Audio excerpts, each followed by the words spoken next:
crazy, go crazy, go crazy, no crazy, no crazy, no crazy, Yo, it's been a while. I know, I'll explain why later because today we have more important matters to discuss. But if you're feeling impatient, you can skip to this mark. Just make sure to return or you'll miss the entire video. I'm Weekly Xonin, and today we're going to talk about 5 very suspicious similarities between 2 of my favorite series of all time. One Piece and Attack on Titan. And I don't mean something cheap or clickbaity like number 5. Both protagonists have worn a black coat with no undershirt. No, nothing like that. I mean some very odd parallels that make me question whether or not these 2 juggernauts shared an editor for an extended period of time. Now to be fully transparent with my agenda here, this video is for 2 types of people. One Piece fans, who for whatever reason still haven't gotten into Attack on Titan, and Attack on Titan fans who refuse to read all 1,101, at the time of this recording, chapters of One Piece. Shame on both of you for thinking you have anything better to do with your life. But seriously, I do think there are enough shared themes between these 2 series that would make you want to pick up the other without feeling like you're treading the same ground. Because, as a fan of both, I can tell you that there's no shortage of enjoyment between how Oda and Isayama explore those themes. Well, I guess there is technically a shortage with Attack on Titan being over, but silver lining, I now have enough time to watch the hundreds of other shows in my queue. I mean, rewatch the series. But before we get into it, I'd like to thank this video's sponsor, NordVPN. I'm not there yet, but with about 130 more subs and 1,200 more watch hours, I will be, so please like the video and sub if you enjoy. And finally, spoilers. Obviously for Attack on Titan and One Piece, I don't know what you're doing here if you're expecting to not be spoiled, so, tread lightly. Or, if you don't care about spoilers, then cool. Or if you've seen both series and you're just wondering what the hell the similarities are, good for you. Okay, on to the first similarity, which is... How about we actually just covered this one? Spoilers. In the credits. Usopp dies. Zoro's evil. Shanks is fucking Robin. What? Oh my. Now, obviously, that's just a joke about how One Piece likes to spoil future events in title cards. Attack on Titan doesn't actually do this. Doesn't always do this. I mean, sure, your standard anime openings will show you characters yet to be introduced and who you can expect to be duking it out down the stretch. But One Piece and Attack on Titan have both found ways to innovate even inside of this oddly specific area. One Piece opening 22, Over the Top, is a perfect example of this. Wano had its fair share of mysteries, from Odin's return, to Toki's return, to Enel's return, to... you get the idea. Onigashima had us manga readers losing our minds. You could have told us that literally any character or faction was now entering Wano, and the community would have just believed you, no questions asked. And it's my opinion that this all began when Oda decided to write in a traitor plot. Now, as someone covering My Hero, Jujutsu Kaisen, and also playing a fuck ton of Among Us, I could see how this is a very popular plot device at the time. Funny enough, Attack on Titan's first 2 seasons were basically one big game of Among Us. People also seem to think that there's a connection there, but moving on. During Odin's flashback, the real Odin, Kaido, this guy, straight up tells him that there's a reason he can't get good, and it's because there's a spy in his castle. And since Odin kept a pretty small circle, this would be a reference to one of his 9 scabbards. Shortly after, we would learn the spy was none other than Nanjiro. But Oda wasn't done cooking yet, because just after this reveal, in the same exact flashback, we learned there was also a traitor in Kaido's ranks. Or I guess Orochi's ranks. Anyway, something, napping Kyoshiro was Denjiro the whole time. Shortly after this reveal, manga readers would note how opening 22 actually spoiled this about a year before, because Denjiro was featured in the 9 scabbard section of the opening. Now I don't remember too many people theorizing this before the reveal, but that's mainly because we were all too busy crying over the fact that we got to see Roger this flashback. But I think it's safe to assume that if the One Piece YouTube community wasn't signal boosting any theory like this, then Oda pretty much got away with teasing a small reveal in a credit sequence. As for Attack on Titan, this wasn't the case at all. Ending 3, Yugure no Tori, or Bird at Dusk, released with Attack on Titan Season 2 on April 1st, 2017. Now, aside from being a song that gives me nightmares to this day, its visuals confused the hell out of anime-onlys for about half a decade, and spoiled many things for manga readers over the course of a couple of years, like the rumbling, this thing, or Ymir's backstory, that thing. The idea of the rumbling wouldn't even be introduced in the manga until later that year with the release of chapter 100, and that's just the end of the credit sequence, like one shot. The bulk of the credits are blatantly showing you Ymir's backstory, which wouldn't be explored in the manga until chapter 122, 2 years later. And I know, as a One Piece fan, that doesn't seem like very long until you consider the fact that that's also 2 years before the series ended. Imagine getting major spoilers about the Void Century just 2 years before we get to the One Piece. I'd be so pissed if I wasn't impressed by it. Now here's some weird paths shit that I just realized while recording this. It's the fact that this book that's shown to us in Season 3, Episode 5, isn't actually shown to you in the source material, which would be chapter 63, but it is shown to you, or kind of the story that's inside of it is basically told to you in chapter 86, which released 2 years before. So you got like some weird circumventing things. Like it's just path. It's just awesome paths shit. Now, as for why Attack on Titan and One Piece decided to do this weird creepy thing with their credit sequences, I assure you it's just a coincidence, but a very specific one that I thought you'd appreciate before I go full tinfoil when talking about our two protagonists. Drums versus wings. Eren, Luffy, and freedom. TLDR, Eren and Luffy have both been possessed by characters who want nothing more than to be free, and have found a way to escape death by inhabiting the body, or bodies, of an entire race. Putting it in simplest terms I know, but just give me a second. Luffy wants to be the Pirate King, and he tells us this title means being the freest person in the world, and at the start of the series, he eats the gum gum fruit, and becomes a rubber man. We only recently learned that this fruit's name and ability were just a cover-up for a much rarer fruit, the Hito Hito no Mi, Maronika. This fruit being awakened, which it was, is the world government's greatest fear, as it would mean the return of their worst enemy, bringing destruction to the world itself. And though Nika's entire shtick is freeing people from their suffering, he's still seen as a devil, hence the name Devil Fruit. Kinda makes you wonder, what did the D clan do in the past? But anyway, what's great for Luffy is that we're told that the fruit hasn't been awakened in hundreds of years, so the fact he's able to achieve this means it couldn't have fallen into better or worse hands. Eren's goal at the start of the series is to break free from the walls around him by joining the Scout Regiment, whose symbol just so happens to be the Wings of Freedom. Due to some more tragic circumstances, Eren also eats something that gives him a special power, that being the power to become a Titan, which is, great for him because now it gives him the ability to achieve his goal. He's able to become a shining hope for humanity and lead his friends beyond the walls and onto the new world that they just learned about 5 seconds ago. We also learn through this journey that there are other Titans out there, and in here, with their own unique powers, and that Eren's is quite literally the embodiment of freedom. Not only that, but he also has another hidden power, the Founder, which hasn't been properly utilized or awakened for centuries. And the power of the Founder isn't just the perfect ancient weapon type of thing at Eren's disposal, it doubles as the greatest threat to his enemies and the world itself. Furthermore, the power of the Titans is seen as the power of the devil, and even shown to serve as a metaphor for accepting the fruit of the devil, similar to, well, devil fruits. And honestly speaking, the shifter powers and the devil fruits don't just serve as the same type of metaphor, they also handle the idea of passing on one's will the same exact way. At this point, I wouldn't be the least bit surprised if by the end of the series we learn that Luffy's consciousness both exists in the present and the past. I'm calling it now. And since I'm so great with segues, while we're on the topic of characters with world-ending powers, let's move on to the rumbling, the red line, the rumbling line. A few arcs ago, it was prophesied that Luffy will bring complete destruction to Fishman Island.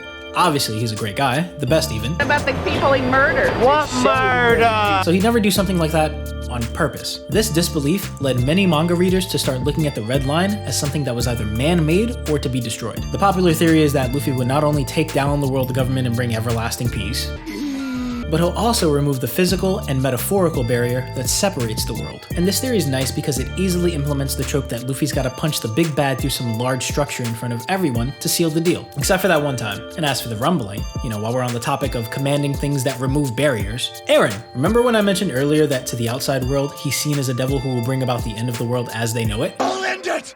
Here and now! Well, it's not because he sucks as a human being.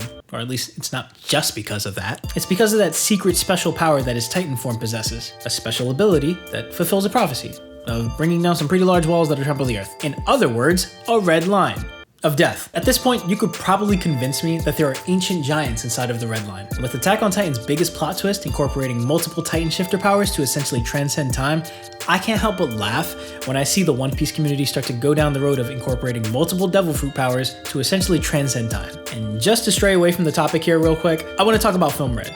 I beg of you, whichever side you're on, if you're an Attack on Titan fan or a One Piece fan, just listen to Top Musica and the rumbling side by side.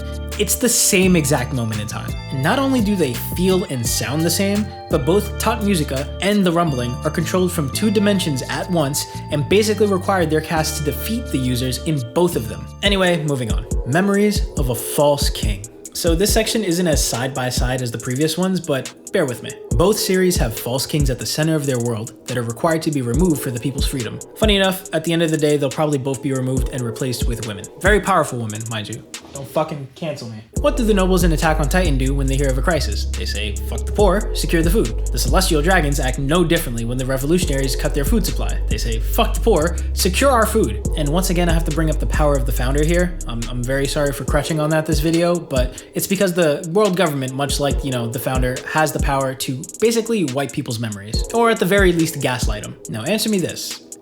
What is Nico Robin's one goal?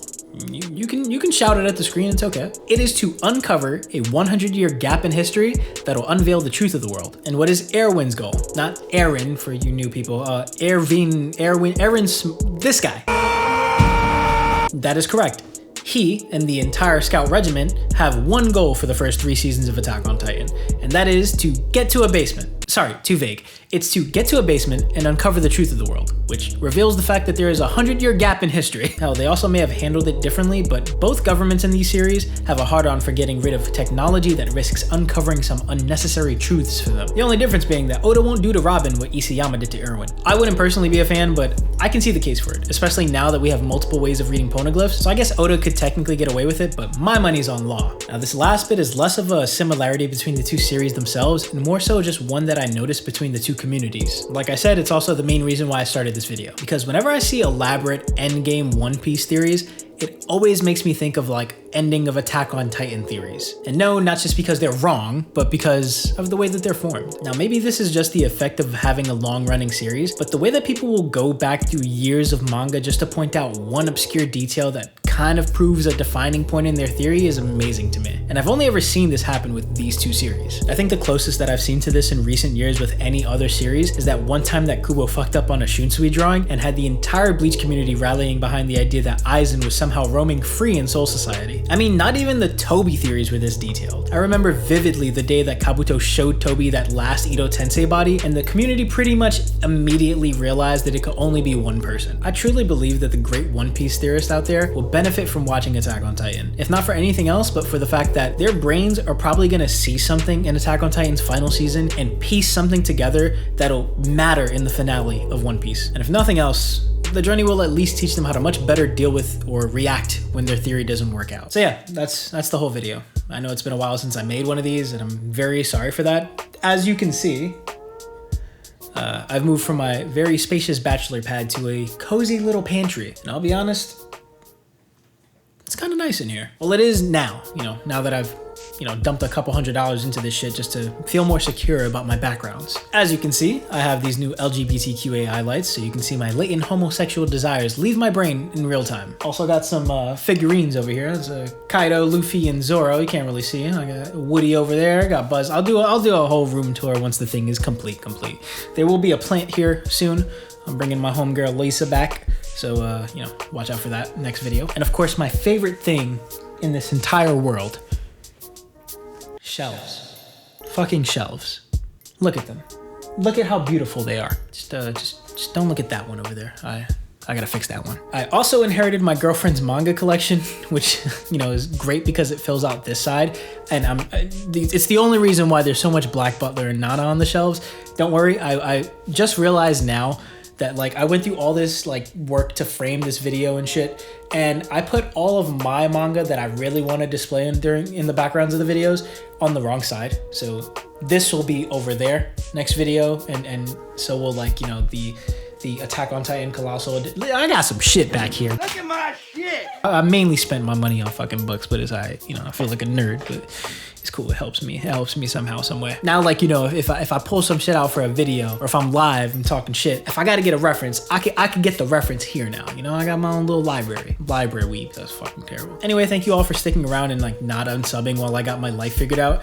Like I said, more confident in the background, and I just have this thing where I don't want to make the next video worse than the last, so it's really been pressure on me to not put anything out if I couldn't figure out a way to make the background look cool. I don't know, it's something weird. Obviously the content speaks for itself. I could have just edited heavily, but I felt like that was a cop-out because at some point I would have to be on screen, and there was no way that I could make this white wall behind me cool, without adding shit to it. So, that's my own fault. That's my own brain, but I still appreciate y'all supporting, and obviously like, comment, subscribe if you liked. I do actually have to get 130 subs and 1,200 more watch hours, I think, like within the next 2 to 3 months. I really have no idea when that 365-day thing started, or what video specifically popped it off. But I'm not trying to say that this video will do it for me. Hopefully it does. That takes a lot of burden off of my shoulders. But just to say that I will be pumping out a shitload of content next month in February, just to try and make sure I reach that milestone. And that's pretty much going to get to the point of me just paying editors for at least a quick amount of time. I'll probably test that out and see if I can afford to do that long term. And then that way, we're on the way to 1 million. I truly believe that this space behind Woody, just above him one day, will have a YouTube plaque, one of those platinum ones, because that's the type of confidence I have in this channel, and at least in the videos that I put out. And in you guys, like, you know, you guys really do come through and support the hell out of me whenever the hell, you know, the video pops up on your feed at the right time. So yeah, appreciate that. But yeah, it's been a while since I've said this, so I hope you enjoyed. Hope you have a great day. Be safe.